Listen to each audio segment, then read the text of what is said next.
Welcome to the Traveling Perspectives podcast. A couple of years ago, my sister introduced me to a social media project called Rob's 10,000 Friends, where a guy is meeting 10,000 people one-on-one for an hour at a time to share their stories and inspire others to seek human connection in their daily lives. That guy is Rob Lawless, and a few weeks ago I had the privilege of being the 3,400th person to be a part of his project. Due to coronavirus, Rob has taken his project virtual and is meeting with people all over the world through Zoom. As I had plans to launch this podcast in the coming weeks after meeting Rob, I asked him if I could use our talk as an episode of the Traveling Perspectives podcast. He agreed and sent the audio and video files from our talk to use in this podcast. The following is Rob and I's conversation where we cover topics like our own backgrounds and experiences, how we each started our respective projects, and what has been our biggest takeaways from hearing people's stories. So here is Rob's perspective. What's going on, man? I'm good. How are you? It's nice to meet you. Yeah, you too. I feel like we've chatted back and forth a handful of times. It's nice to actually finally get to talk to you. Yeah, absolutely. Same here. Are you down in Tampa then? Yeah, so I'm from Tampa, grew up here my whole life, and just came back recently in February from teaching English in Israel, actually. Oh, nice. Yeah. So yeah, came back in February and now back on the job hunt again. How long were you in Israel? So I was teaching English in Israel for about 4 or 5 months. Okay. So I had a corporate job in marketing, and then just it was around that time, like the school year was about to start. I had just gotten a promotion at the company that I was working for, hmm and just felt like I had um, made a mistake by taking it, and kind of had the travel bug a little bit, and had some savings ready to Nice. go. So I it was just the right timing. So kind of quit my job and with 2 weeks advance notice before the school year started, I moved from Tampa, Florida to Israel. Wow. How uh Yeah. the Israel, was that like always a place that you had wanted to go to, or Uh, was it a spontaneous thing? yeah. So I went on birthright. If you know what that is, it's hmm like, when you're Jewish, you can have a 10-day free trip to Israel. Yeah. So I went when I was 21, and then while I was over there, the same program has a bunch of different offerings. Okay. So this was, teaching English was one of the options. You could also do like internships with different companies, and they set you up basically and with housing and a stipend. So I just knew that it was something that I had always wanted to do in my life, and it just happened to line up that it worked out perfectly, and I Sweet. made the move. Nice. Uh, if Were you coming back in February, even if there wasn't a pandemic? Yeah, that's where it gets, a little uh, difficult for me for sure, because I actually came back because I was let go Okay. um, from the teaching program, which was tough for sure. Because I was let go because I signed a contract to not be in possession of marijuana, Okay. um, and I was, which was difficult for Yeah. sure. But so I left for Israel with the intention of doing, if you've seen like the project, the Traveling Perspectives Yeah. project, and like doing that alongside of teaching English. And I started that project while I was working. I used to work for Jimmy John's corporate. Um, Okay. and so I basically went to Israel with the intention of doing the teaching and the project at the same time, and then let the other things kind of make a priority. And I, was basically just kind of lazy, to be honest, Sure. um, and had a very, rude awakening of what my actions have, where they took me. And um, so yeah, that happened in November, Okay. um, and then I basically traveled around Israel by myself. I traveled around Eastern Europe. I just booked a flight. Went to Budapest, Prague, Vienna, Okay. because my family basically had plans to come visit me in February. Okay. So I had like about a 3-month period where I was just traveling by myself, dealing with the consequences of what my actions had set me up for, but trying to make the most of it and learn, Hmm. from where I wasn't putting the time into things that I actually liked to do. I was just, um, yeah, like I said, being lazy and like laying around and Gotcha. yeah. So I traveled. My family came to visit me in February, and then I came back home. Um, Gotcha. yeah, Yeah. Well, at least you probably would have been back home anyways during this time. I would have been. Yeah, it's definitely nice to be home with family throughout all of this. But Yeah. um, now Yeah. I'm back on the job search in the middle of a pandemic. So Yeah. yeah, That's right. Yeah, it's so interesting. Like being let go for something like that. It's just so interesting, like where, like having lived in Los Angeles, the mm. narrative there is so different around like marijuana Oh specifically, and yeah, and also like New York and I mean like more liberal cities. But yeah, that's just interesting that I've thought about as I've gotten older, because I grew up in like a household where that was like you never touch it, you never go near it, and then yeah. as Same, I've same. Honestly. yeah, and as I've Yeah. gotten older, I was like, oh, okay, this is not bad. Uh, Right. but I always laugh because like honest when I was in California, one, it's like obviously legal, so you could just go around the corner and like purchase it Hmm. legally. But two, like it's almost associated with health out there. Like Right. I met like this mother of like a 5-year-old and like a 3-year-old, and she's like, oh, like I'm making these like cannabis infused protein balls for like my workout classes. Oh wow. It's crazy. So Yeah, yeah. the stigma around it for sure is still very different around the Yeah. world. But Yeah. I just think for me, what you know is like one of the lowest points in my life. Like having to call my Sure. mom and tell her that, and Yeah. um, you know, just being so low, and then like finding like some sort of good out of it, and what Hmm. it trying to do better going forward. Yeah. Y- Yeah, and then I was just gonna say, like in terms mm, of, uh, yeah, I also like I've been doing this project since November of 2015, and I've been doing it full time mhm. for almost 4 years now. And like fortunately, I'm able to continue doing the project, and so I'm like working.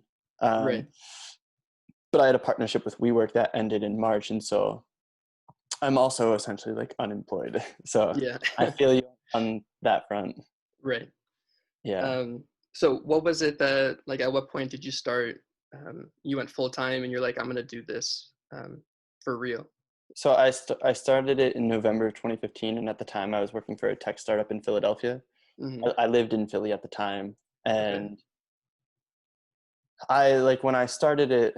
So the first 8 people, like I took a picture with them, and I would just like brain dump notes into an Excel sheet. Mm.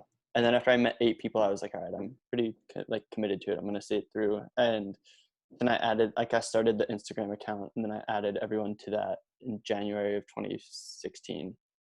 And then from there just like kept doing it, and then I was laid off from my job because the company I worked for was bought out. So Mm. that was July of 2016, and it like we knew it was coming. Like our co-founders were pretty transparent with us, and so I knew that I was like becoming more and more interested in the project.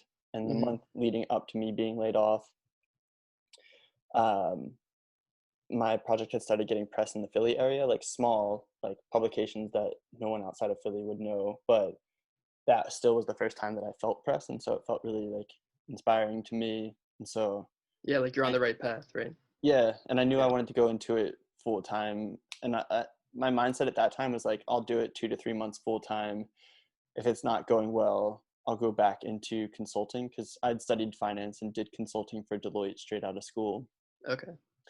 And I was like, I'll just go back into consulting.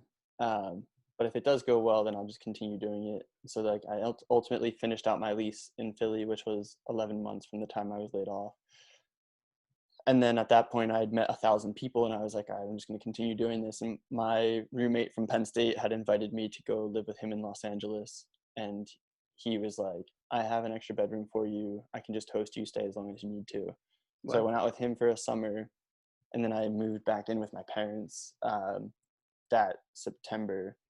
And like my buddy was getting married and his bachelor party was on the East Coast. So I had to be back for that anyway. And then I just stayed through the holidays until the Eagles won the Super Bowl, and then I left the day after the Super Bowl parade. I went back to LA for 9 months, and then I went back with my parents for 4 months. Then I went back to LA for 3 months, and when I was there, my friends who live in Hoboken, New Jersey, were like, "If you want to come stay with us, like you can stay with us for a couple of months." So I went back to Philly last summer, and then I came up to Hoboken in August, and I've been with them ever since. And I'm here for another, like this week and then next week, and then I'm heading back to my parents again.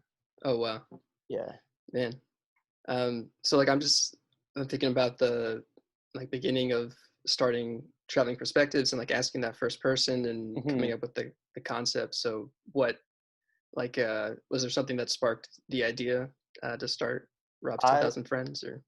Yeah, it was like a combination. Like when I went to school at Penn State, and I knew a lot of people when I was a student there because I was involved in a lot of clubs and activities. So I had like this atmosphere where I was always running into people on the way to class or out at the bars and stuff. And when I graduated, like it was a pretty stark contrast because going into consulting, it was like me and a team of like 5 50-year-old dudes, and like Yeah. just like didn't have people who I could relate to. And so I missed that feeling of community, and I wanted to get back to being able to meet people without any agenda, because it was like, I don't know, yeah, that. And like I had an instance one time when I had already thought of the project at this point, but and the other part was entrepreneurship. Like I minored in entrepreneurship, and so I always thought I could create my own path in life.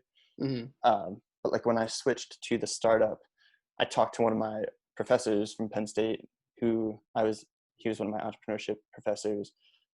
And I was like, hey, I just switched into like the startup world. If you know any resources from Penn State that I could talk to, like I'd like to hear about their experiences. And I talked to this one dude in California, and like I set up the call with him and told him that the professor introduced us.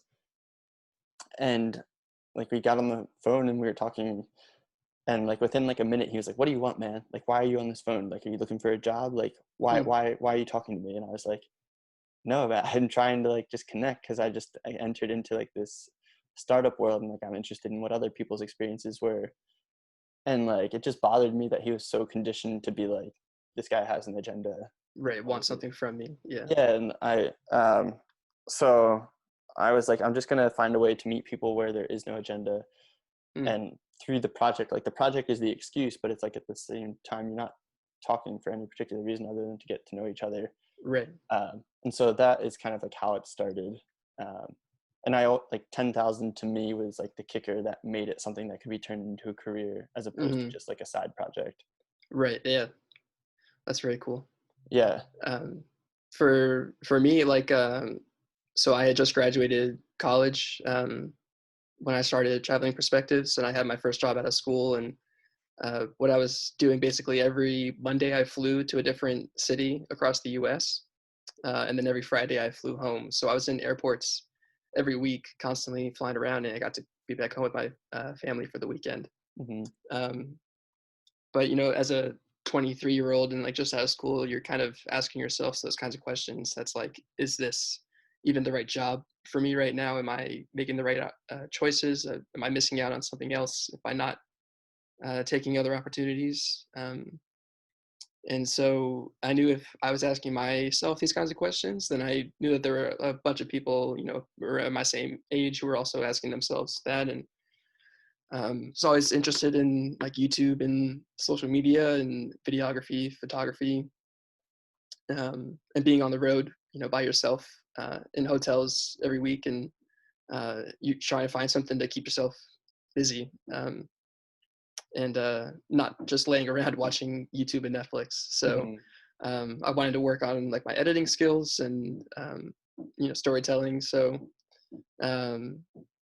you know, when I realized that every airport I went to was just full of people. I just, I happened to be in airports all the time with a lot of downtime. I figured it was kind of the perfect combination to start this project. And yeah, so every time I had like a layover in the airport, I would just ask people one question and then edit all the different answers together to kind of show how different people's answers can be to the same Nice. question. And yeah, we all have like a unique perspective on life and our own experiences that we can bring. Yeah. To, How, so yeah. how long did you run it? So I did it for probably about a year. Like any time that I had the opportunity, I had my camera with me. I traveled with it and filmed. Okay. And I had like a small like Gorilla Pod tripod that I had in my backpack, and I like set it up on my suitcase, Okay. and then just interviewed them. And yeah, so I did. I made like about 17 videos Okay. throughout the year, and then went through some corporate restructuring. My schedule kind of changed, and kind of honestly, I hit like a wall a little bit of I could ask maybe out of 10 people, maybe one person would, one or two people would say yes. So, Okay. it's nice when uh, like I'm changing or like switching it up a little, the project a little bit now to just go through social media and approach people, but to physically get rejected in person, or some people like Yeah. not even acknowledge your existence when you're just trying to put yourself out there. It gets tough for sure. But yeah, so I did that. I did it for about a year or so. Nice. And like I said, the plan was to do it again when I went to Israel. Hmm. Um, but some things, well, it went a different way. Yeah. Did you do it at all when you were over there?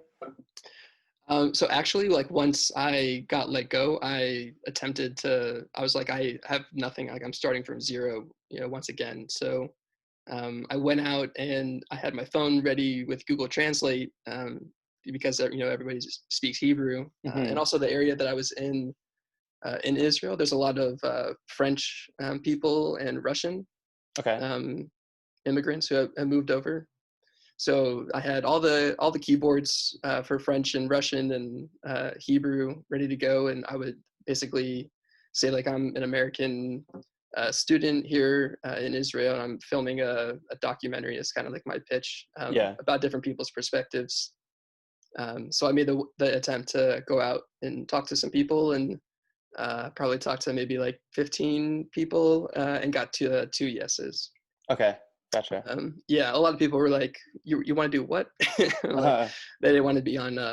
They saw me with the camera. They were like, "No, I don't think so." yeah. Um, but yeah, like I didn't release the episode. It was and one person like actually answered in just Hebrew, and then the other person I got to talk to was somebody who was I think she was like in 10th grade skipping school Okay. for the day. Nice. But she spoke a little bit of English. Hmm. Um, but yeah, so I did that one attempt, and now that I'm back here in Florida, and I've been home since February, so a few months I've been trying to think of different ways that I can do this project, and like I started a new YouTube channel for the project. Nice. Shifted over like all the videos that I had on like my personal YouTube channel for fun with just home video kind of stuff. Yeah. Um, and seeing like thinking of different ideas and trying to execute on something. So Nice. yeah, Where where did you go to college? University of South Florida, Okay. USF in Tampa. Nice. Yeah, That's and cool. then that's where I worked. I worked at Jimmy John's, in college as a way to pay my bills throughout school. Hmm. And then that's how I found out about the corporate job Nice. that they have, and started that right out of school. Sweet. What year did you graduate? 2017. Okay. Two Yeah, or three. I guess this is 3 years now. yeah, I'm 25 now. Nice. Yeah, that's cool. I have cousins in Tampa, uh, but one is my age, 20, well, she'll be 29 this month, and then another is 30. But they went to Tampa Catholic, if that's close to you at all. Yeah, yeah, we played them in baseball. Ah, nice. Yeah. Yeah. Where did you go to school? I'm sure I won't know, but Yeah, no, it was a private school called Carrowood Day School. oh, okay. Yeah, Yeah, they used to talk about Jesuit. Jesuit for sure. Yeah, Mhm. pretty. They're both TC and Jesuit are pretty big in sports. Oh, okay, nice. Yeah, That's cool. Yeah. So USF, and did you study marketing in college? I did. Yeah. So majored in marketing, minored in entrepreneurship, Okay, um, nice. which is kind of interesting to uh, go to school for entrepreneurship, and most entrepreneurs like kind of do, and like Hmm. I realized that later on. Um, but yeah, I studied, went to the business school there. Nice. That's cool.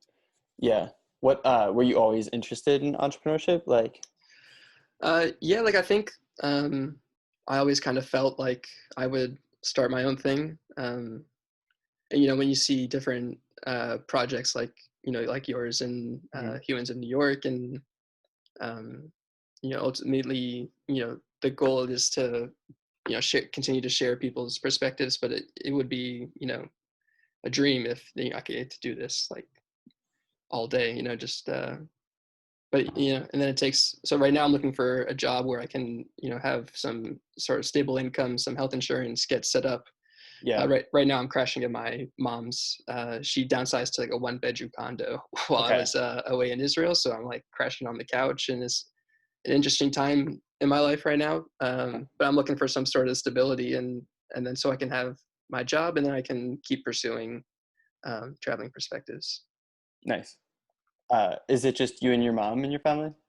Yeah, we're here, just us two. My older sister lives in Boston and is a lawyer, Okay. and then my younger sister is going into her senior year at the University of Florida. Okay. And then my dad passed away when I was 14 from skin cancer. Oh wow. Yeah. That's wild. I had skin cancer like on my eye. You can't see it right now, Oh, but really? yeah. So Yeah. yeah, no, That no was a joke. lot. Yeah, no joke for sure. Did you where you have to go to Moffitt or? I was fortunate, like I had a spot that was like, as far as I can remember, was always there. Mhm.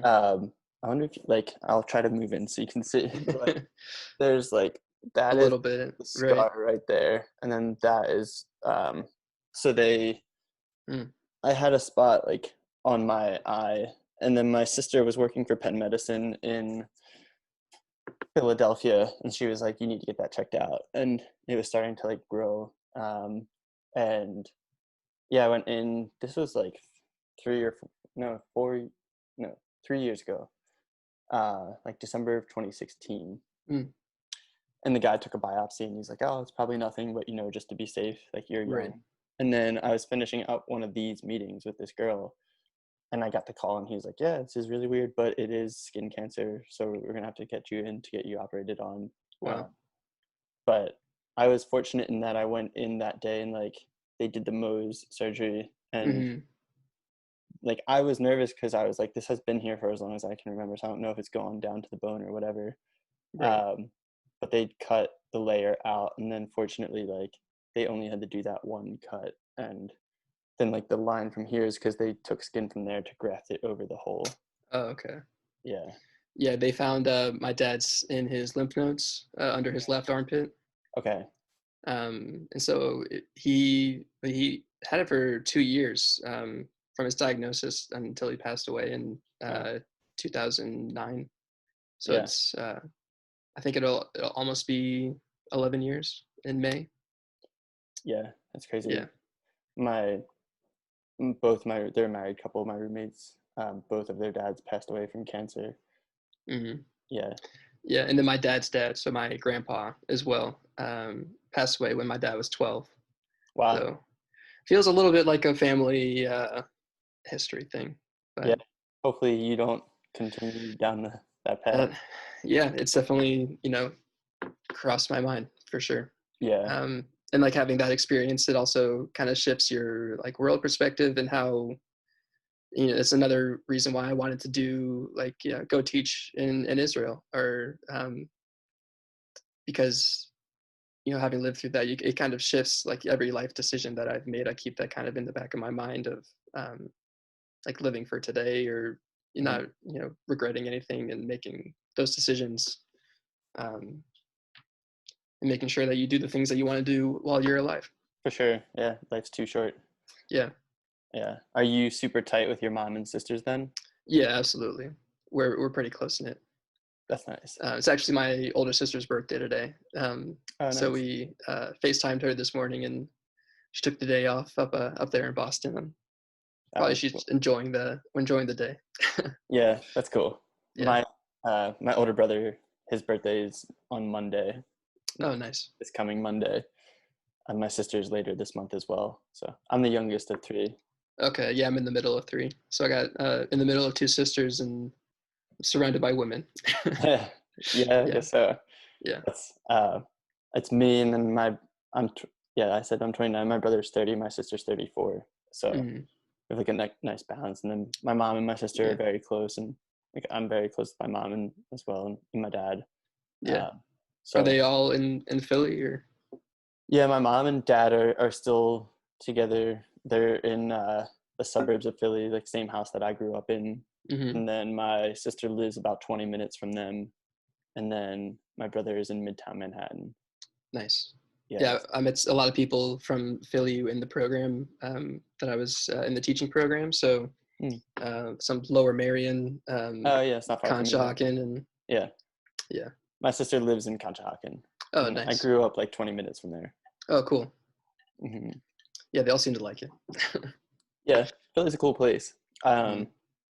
Like living in the city was really fun. It never felt like it was my city until I moved in. Like you're always like the suburbs kid. Right. Um, but once I moved in and I started this project, like I really started to get to know the city and the people that made it, that it was consisted of. And so I feel very comfortable there now, and like it feels very much like a home to me. That's nice. And you'll be back soon, right? Yeah, and who knows when. Uh, it's actually nice because I'm not a suburbs person, but Mm. um, my like I grew up in like a half acre of land, so like when I go home, my parents have a patio and they have like a pool in the backyard. So if it starts to get hot out, like we'll be able to sit up there. So on any other time other than a pandemic, I prefer to be in like the city atmosphere. We can walk to everything and take the buses, Hmm. but it'll be nice to see the family and like have that space. Yeah, absolutely. Have you Yeah. picked up any quarantine hobbies? No, I'm reading. I think in like the beginning, I don't know how it was for you, but the Hmm. beginning of it, and like that, like I guess the first stage is denial, right? Like Right. Yeah. I kind of just like everything, all of my productivity had been like knocked out. But then after like a week or two, really once I got back into this, because initially I'd planned to postpone it. Hmm. But once I started getting back into this, like I'm a very routine person, so I was able to get back into the routine. And every day now is like I wake up, I meet people at 9, 11, 1, and 3, and Hmm. then I like finish my last story by 5, and then my roommate and I work out, and then we have dinner, and then we watch Money Heist. We've been watching lately, Oh, nice.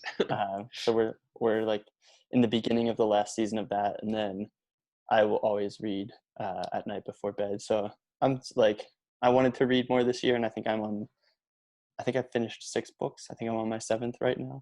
Wow. Yeah. What are you reading currently?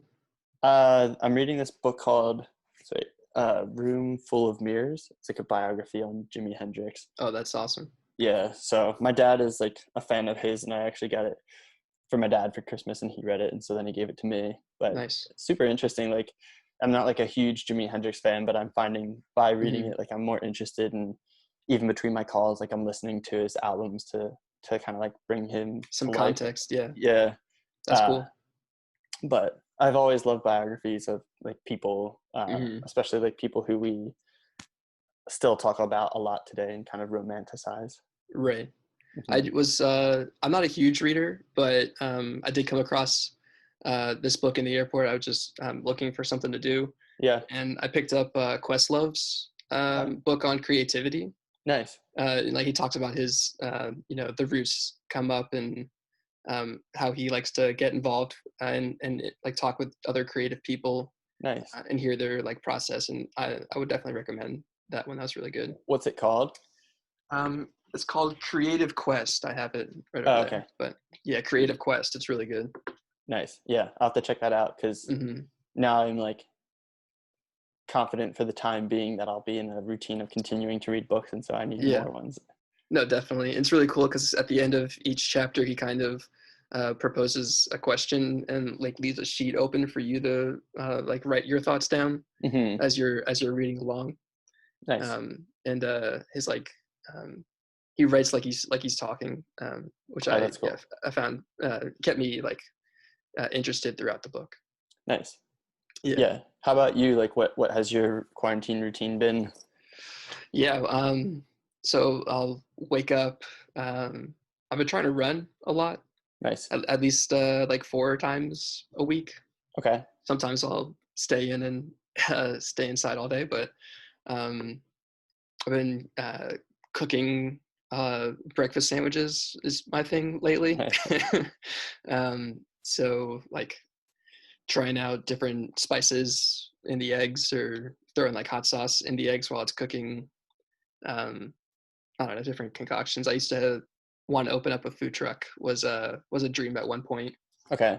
So yeah, I've been doing a lot of that, and then just hopping on LinkedIn really and scrolling, trying to find stuff that fits. And I'm finding that a lot of places like outside of your like hometown aren't, if you're not living in that area right now, then they're not really looking to hire you. I mean, it makes sense with the way the world is right now. But yeah. So I've been focusing on the Tampa area. Okay. And I'd always wanted to move out west was kind of a dream.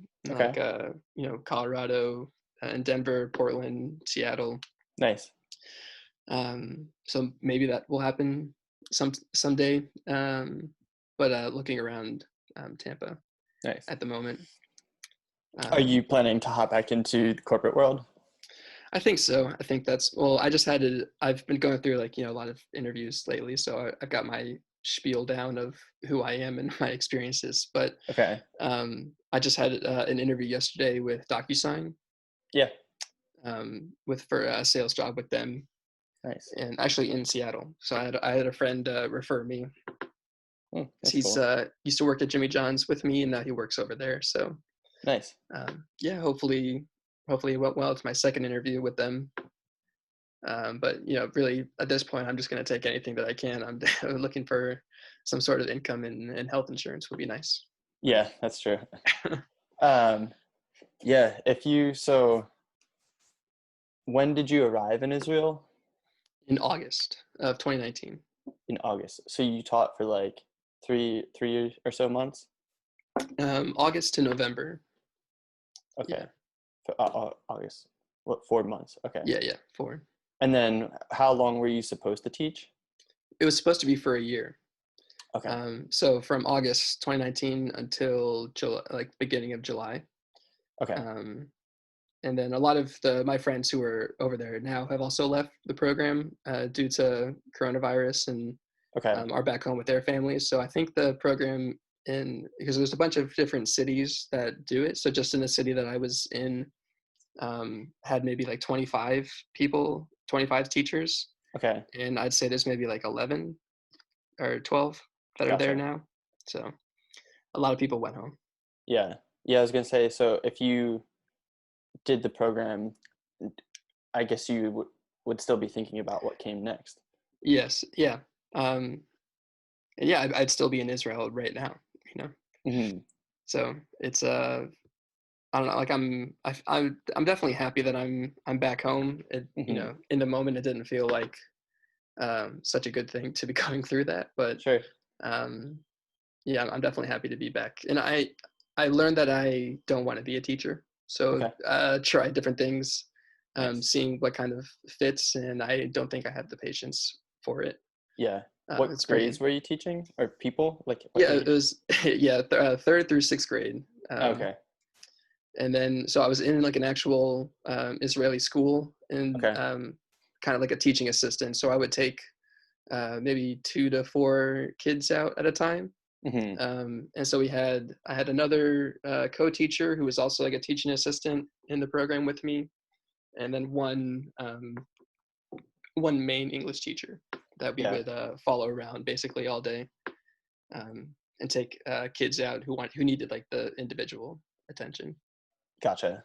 And when you like before you started the program, did you have an idea of what you wanted to do afterwards, or were you just gonna like let time take its course? Yeah, I definitely had no idea. It was like graduated, um, took the first opportunity that kind of gave me an offer. The only other job prospect that I had, I went through a few interviews. It ended up being the person at like a Sam's Club who's like, "Have you heard of this scrub before?" And Okay. I was like, "I don't want to be doing that." Yeah. um, so I got this corporate position with Jimmy John's, with like something that I had already known, Hmm. how to do really. Um, and so still it's like, I just keep like trying different stuff and seeing if I like it. So now it's kind of back to square one, and an interesting time to be unemployed and looking for work alongside like 20 million plus Yeah. people. Yeah. So I'm just excited if I get an offer from somebody. Yeah. How how long were you with Jimmy John's? 2 years? A little over 2 years, yeah. Okay. And then I had was they call it an in shopper, of like just making like just working at a franchise or a store. I did that for about three years. Prior to like throughout college, you mean? Right, yeah. Hmm. So we're my sophomore to senior year. Okay. Nice. Did you did you enjoy the job and you just wanted to like expand and like see what else was out there, or was it a job that you were like, I don't really want to be here, like I want to go do something else? Yeah. I feel like I kind of had not a lot of direction, and like I didn't really know what I was really looking to do. I knew that I enjoyed traveling, Hmm. and I knew that I would be able to see a lot of the U.S. in this job. And I've racked up a lot of like Southwest points, and that was cool. And like the credit card points, I was like, I kind of got addicted to Okay. that Like the game. points guy, yeah. Yeah. So I like that part of it, but I think I even like within my first couple weeks of it, I was like, I kind of hate the corporate world a little bit, but Yeah. um, now where I'm at a point again where I'm reassessing what I want. I think I kind of want that structure again, um, Yeah. that I haven't had for 7, 8. I don't even know how long we're coming up on. It's already May, so Yeah. it's been a while. And now that I'm older as well, and I've had some experiences, I think I appreciate it more, and I can be more motivated in creating the kind of life that I want in the future. Yeah. What would be like your dream job if money didn't matter? Man, um, truly, like if I could do this project full time, Hmm. uh, would be like the dream. And I know it's attainable because just once you just what's that Steve Jobs quote? It's like everything in life was made by people who are just as Yeah. um, I don't remember the full quote, I know what but you're talking about. Yeah. yeah, yeah. And like the people that you look up to are like just normal people like yourself. So if someone else can do it, like you can do it yourself as well. So Hmm. um, yeah, I think that would be the dream, and to be able to like travel to different countries and do the project, and um, doing some other creative stuff on the side. I think if money wasn't a problem, I'd be doing that kind of stuff. Nice. Yeah. But I think that goes back to uh, being motivated, because and like putting action behind the things that you say that you want to do. Because I feel like I'm very good at coming up with ideas, but putting them into action is something that I need to work on. Gotcha. And that's what I'm working on now. Yeah. What how did you come across my project? My younger sister, actually. Nice. So she was a big fan. Nice. And I don't remember what year it was. I know it must have been a couple years now, but yeah, she was a big fan, and she showed it to me, and just follow along. Sweet. It's been fun. That's awesome. Yeah, it's crazy to see it expand. It's Hmm. just been very like my whole thing has just grown, I think, as a result of the sheer amount of people that I've met. Yeah. And like all of the like press opportunities that I've had, I can like trace back to someone that I met years ago who like Mm. introduced me to someone, and then someone saw it, and it's like, Yeah, yeah. it's really cool. So the goal is to reach 10,000, but what have you learned so far, like about human connection? Like, what's a big takeaway for you? I always say no one knows what they're doing with their lives. Everyone's just doing the best they can with the resources that they have, Yeah. uh, which is like, I don't know. I just talked to a guy right before this who's studying computer science at UT, Mhm. and he feels that way. And I talked to this dude yesterday who is an oncologist in Pakistan and has been practicing for 8 years and like did Wow. all of his schooling, and he feels that way. And so it's like a universal thing. And I think, I don't know, because I guess just having these conversations, because there is no agenda, we've been able to be like really candid with each other. And so Right. I've gotten like the human side of people. And I think the reality is like everyone has goals and stuff, but everyone is uncertain about things and has insecurities. And it's like, that's okay. Like, I feel Mhm. like Yeah. before I used to think that like confident people were people that didn't have insecurities. And I feel like now it's like confident people are the ones who aren't afraid to admit their insecurities. And it's like they don't see it as something that could bring them down. It's just like a Right. fact of their life. And so, Yeah. yeah, I, yeah, that's like what I've learned. And then I've also learned that I have a lot to be grateful for. Like there's this podcast I was listening to called The Happiness Lab. Mm. And it's like this Yale professor talking about the science behind happiness. And I like it because I think that a lot of the things that they say to do to make you happy, I get through my project. So part of it is like confirmation bias that I'm on a good path. And the other part is just interesting to hear it in scientific terms, but they were talking about like Olympic medalists, and like gold medalists are like happy. They were like silver medalists are always like sad. And they're Mm. like, and then bronze medalists are always happy for the most part, Right. because they were like, the reference points are like silver medalists will be like, I could have had gold and I got silver. Hmm. Bronze medalists will be like, I could have had no medal but I got bronze.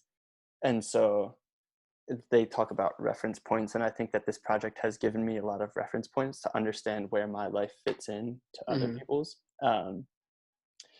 And it's like, I met a girl a few weeks ago who was like the victim of a mass shooting, and she was shot 7 times and like went Well. into a coma and lost her leg, and like had still has nerve damage in her arm, and she was studying computer science. And so like that's been a challenge. And Mm. That'll that give you like, perspective for sure. for sure. And it's like Yeah. that is a reference point where like I'm in a quarantine, but I'm like, I will happily stay in quarantine to not like, I take this over getting shot and losing my leg any day. Yeah. Um, And or it's like, tough for I like people maybe need to like meet somebody like that or experience something themselves to find that sort of perspective for in their sure. lives. Yeah. And I feel like even like having our conversation, like you sharing about your dad, like that makes me understand that I need to actively appreciate the fact that both of my parents are in my life. Yeah. And I've met a lot of people who've lost siblings or parents and stuff. And it's just like, I think a lot of people aren't faced with that stuff until they personally go through it. But for Hmm. me, like talking to other people who've gone through it, it's like, it faces me earlier than it otherwise would have. Yeah, definitely. I Yeah. completely agree. And I But think, go ahead. or I'll yeah, ask I after. was just gonna say, like, with coronavirus as well, like the people who don't take it seriously until it affects somebody they know or themselves, like, Hmm. um, that's gonna be a challenge for our society, going forward. Yeah. Yeah, I'm sure you like have a similar mindset to me, but it's like incredibly frustrating to see people who think like me first, like how does this Hmm. affect me and I need to do this, where it's Right. like um you have to like understand that we are all part of a thing, and we're all connected, and so it's Yeah. not me, it's we. But um yeah, I was gonna say, for you, like in doing your project, what do you feel like you learned? Yeah. I'd say the biggest thing is that everybody has a voice that they want to be heard. Everybody just wants to share um, like their perspective. Like I'd have some instances where I like walked up to people and they're like, "You want to interview me? Like, why me?" Um, and so like giving somebody a platform to share their ideas and um, I think I just think people want to be listened to. Yeah. Are there people who like have stuck with you from like from the conversations you had? Yeah. I'm just thinking of like the first person that comes to mind was this woman who was I was in or here I guess these two guys they were a couple and I met them in the Midway airport. I was working in Chicago a lot towards the end of my time, so and yeah, they had met in Chicago doing theater together, and uh, were like one had moved from Omaha, Nebraska, to pursue theater in Chicago. The other one is like a screenwriter, um, and yeah, they were on the way to a vacation together. So when I Nice. asked them if they were what they were up to, they were like, "We're leaving town. Okay. We're getting out of here." But yeah, I would ask like in different questions that like I said that I was thinking of myself, and if I got some advice from other people, then maybe I can help other people thinking the same thing. So the first question I asked was like, what advice would you give your 23-year-old self? Mhm. Um, like, well, I asked like, what would you do in life if money wasn't a problem? Yeah. How did you find your career? Um, And another person that really sticks out is because now I'm like, with the emergence of like a new social media platform, everybody kind of like content creators, they go back through their old content and repurpose it for now it's TikTok. It'll be, fill in the blank, whatever, Yeah. in a couple of years. So I was just watching my video where I asked people, what would you do in life if money wasn't a problem? And this guy uh, who like seemed kind of like not into it at first. Like when I asked him if he'd be interested in answering this question real quick and helping me out, Mhm. he was like, "Yeah, all right, whatever." And then he gave like an actually like really thoughtful answer. So that was like surprising. But I asked him what he'd be doing in life if money wasn't a problem. Yeah. And he came back and was like, if I would try and teach young men to like live by a code and like not think too much about other people think of them, um, and like kind of create a code and live by it. And um, so basically, like just coaching uh, people on how to be like sure of themselves Yeah. and like pursue their passions. And I thought that was interesting for sure. Nice. That's cool. And now you like for you the dream would be to do the project full time. How I know you said you're like changing it up a bit. How do you see the project like what does that look like going forward? Yeah. So I was thinking it's like how YouTube is, and like if YouTube is TV now, and playlists are different like TV shows. If you like look at it that way, then I want to have uh, different playlists of different scenarios of like interacting with people that there would be no other reason for me to interact with them other than we happen to be in that same place at the same time. So like the airport series is kind of an example of that. Like why would I interact with these people other than the fact that we're flying on the same day? Mhm. Um, I mean, thinking of like driving for Uber, and you're like in a situation where you're with a bunch of different people for no other reason other than they like went on an app and you like pick them up, Yeah. and maybe do that as like a side hobby. Nice. Um, Going on like Omegle, Mhm.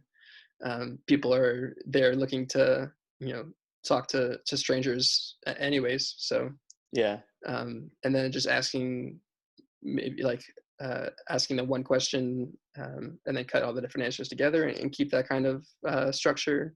Okay. And then have like a longer form conversations like this that ultimately become like a podcast. So still Yeah. reaching out to people for long form conversations while having like other playlists that um, all surround or are all around the fact that like um, interacting with people that you would have no other reason to meet them other than we happen to be in this one place at one Nice. time.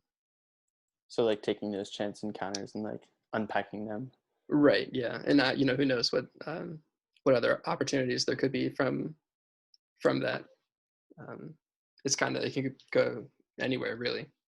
It's Yeah, just like the few ideas that I've had recently. that's cool. Yeah, I'm sure that the virus has shifted your um like approach as well as it has for me. Like can't meet people in person anymore for the Right. time being. Yeah. I just tried because it's like so I filmed just a 12-minute of just myself talking and published that as like the first podcast Okay. episode. And then I tried going on Instagram Live with one of my friends from college. He was like my roommate for a year. Hmm. Um, and it wasn't super great. Like I thought I had the settings set up to save the video afterward. It didn't Hmm. save. Hmm. I didn't have like a backup plan. It cut out like 3 different times. I had to hop back on live to talk with him. Okay. The My phone overheated at one point, and I had Okay. to and it just like canceled out everything. So probably not going to do it on Instagram again. Probably switch over to Zoom. But Yeah. um, yeah, so I'm basically like trying to. I'm like reaching out to a few people and had some friends volunteer to help me out. So Nice. I'm just like kind of starting and launching it now. Yeah. Zoom has worked really well for me in like the purposes of my conversations. Yeah. Uh, Um, when I think I had asked you about how you were editing um, everything. I didn't mean like you were editing your conversations because I know y- the authenticity of what people are saying yeah. is important for sure. But do you like pay for Zoom or using the free version or? I just use the free version. Okay, And then it's like with when you start the thing, you could just hit record, like which I did for our conversation. right. And then like as soon as you hit end meeting, it like converts it to a file and Hmm. you get like the audio and then you get the And a video. video file, right? Hmm. Yeah.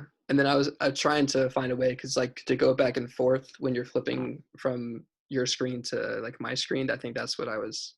Oh, you Uh, mean like to see who's talking? right. Right. So it does that automatically. Oh, really? Yeah, like if you see in some of my clips, like Hmm. I know they're largely like the other person talking and me just not there, but Right. like if you look at my most recent one, if I'm talking, if it's like the software knows to show who's talking, and so it Oh, that's goes cool. back and forth. Yeah, Okay. So you could just upload the file and it does it for you. That's cool. yeah, and you can also like I don't know how you have me, but I have you in speaker view so that you're large and I'm in like a little box above you. Yeah, I have the same as well. If you do the like side to side, then Zoom Hmm. will record that way too, so that you can Oh, see. okay. But Gotcha. I think the like seeing who's speaking makes more sense. Right. Yeah, I think so as well. Yeah, but yeah, and I guess Skype has been. I recorded one on Skype, and I actually How did can't that speak. go? It was good. I mean, I'm just more comfortable with Zoom because I've used it Hmm. more. Um, but I think it's like fairly similar. But I can't remember if it did the back and forth thing or not. Okay. Yeah, Yeah, I mean, I think I'm gonna go with Zoom from now on. It just seems the simpler way. yeah. It's like everyone just decided that that was the place that we were gonna Yeah, take our all of a lives, sudden, right? and yeah, I feel bad for like the other companies who also had these solutions, but it's just like things happen like that. Right. And Zoom wasn't even intended for this. It was like a business specifically for Hmm. business video, and now with everything going on, it's just taken over. Yeah, it's crazy, but that's yeah. Who knows? I don't know. No one planned to be in a pandemic, Yeah. and here we are. Right. Yeah, is it? Are they starting to open back up down there? Yeah, things are actually, they opened up yesterday. So I'm about to get my first haircut in, I don't even know how long Oh, nice. after this. But yeah, they like, you have to, everyone has to wear a mask. You have to you have to like call the salon when you get there Hmm. to like have them walk you in so that you're not just waiting around inside. Okay. But yeah, Florida is definitely one of the places where people have been pretty loud about reopening everything. Hmm. And my mom has been, like super scared and anxious about, um, going back out. And I'm the one going out doing the grocery shopping for us and Hmm. um, taking care of the dog and all that kind of stuff. So, Yeah. That's, but yeah, things are starting to open up again. yeah. I just want like, yeah. I'm curious as to when life will return, if ever, to the normal that we used to know. Yeah.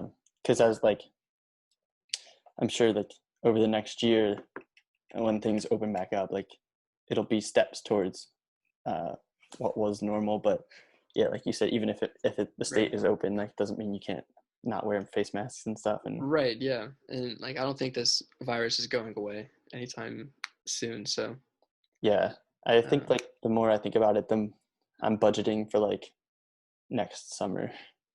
yeah. Right. And Hmm. like, with the beaches down here in Florida, like everyone's just ready to break out of their houses and be outside. And the beaches are reopening again as well. And like people are starting to be on the beach. Some of them are like just like you can't like sit and hang out. It's like Hmm. only for like running. Hmm. Um, but yeah, it's everyone's going crazy back yeah, out in public. Yeah, yeah. I think for Pennsylvania, New Jersey doesn't even have a date yet, and Yeah. Pennsylvania is June 4th, as far as I know. Okay. Yeah. I think my sister's not going into work until like end of May, probably. Okay. Yeah. Yeah. And hopefully, like, in terms of jobs and stuff, hopefully the economy does bounce back. It's not, Yeah. I mean, who knows? I don't know how to run an economy, but I like people will still want to go to the bars and like eat and stuff. It's not like they lost the Right. interest, they just lost the ability to do it. Yeah. I'm hopeful as well. Well, it'll be interesting to see how the world responds. Yeah. Only time will tell. It's Yeah. like I kind of believe that with everything with my project too. It's like I've always just been like, as long as I meet 4 people every day, like Mhm. that, like for me, like I have been good about keeping up with that action of it. And so I'm like, if I just meet 4 people every day, like I don't know when it's gonna work or what it's gonna look like, but I do think it will work into what it's supposed to be. Yeah. Just gotta keep going, I guess. Yeah, always got to keep going. Hmm. Yeah. But I'll let you go on that note because I know we're like right at an hour here. Sure. Yeah. Um, but I'm glad we were actually able to connect after chatting so long. Yeah. Me too. I do you want me to send you like the video and the audio from this? I Yeah, can. I would appreciate it. That'd be awesome. Okay, cool. I completely forgot until we started talking about podcasts that you talked about using this as a podcast. But it'll probably be like a Google Drive link because I think it's too big to email. But Perfect. Sounds uh, good. You can use the email that you sent the invitation on. sweet. I will. Do you have any time frame for it? I can do it tonight. Oh, literally whenever you can. Okay, No cool. rush at all. So, Sweet. I will send that to you then. And then for my purposes, can mhm. you send me once we hop off the call, just take like a A selfie really selfie or yeah, yeah, and then DM it to me and I'll take care of that. for sure. Yeah, no problem. Sweet. All right, All dude. right. Well, good talking to you and You good too. luck with everything and finding the next job. Yeah, thank you. It was really nice to Yeah, meet you. of course, man. Take care. All right. Thanks, Rob. See ya.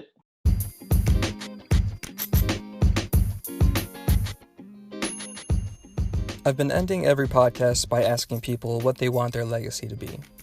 Since I hadn't started the podcast when I met with Rob, I DM'd him on Instagram and asked if he could send me a video of what he wants his legacy to be. Here's what he sent back. I hope that I leave a legacy of people treating human connection as an experience rather than a transaction. So I hope to inspire people to find value in simply sitting down exchanging stories with each other, expanding their perspective, and creating empathy in the process.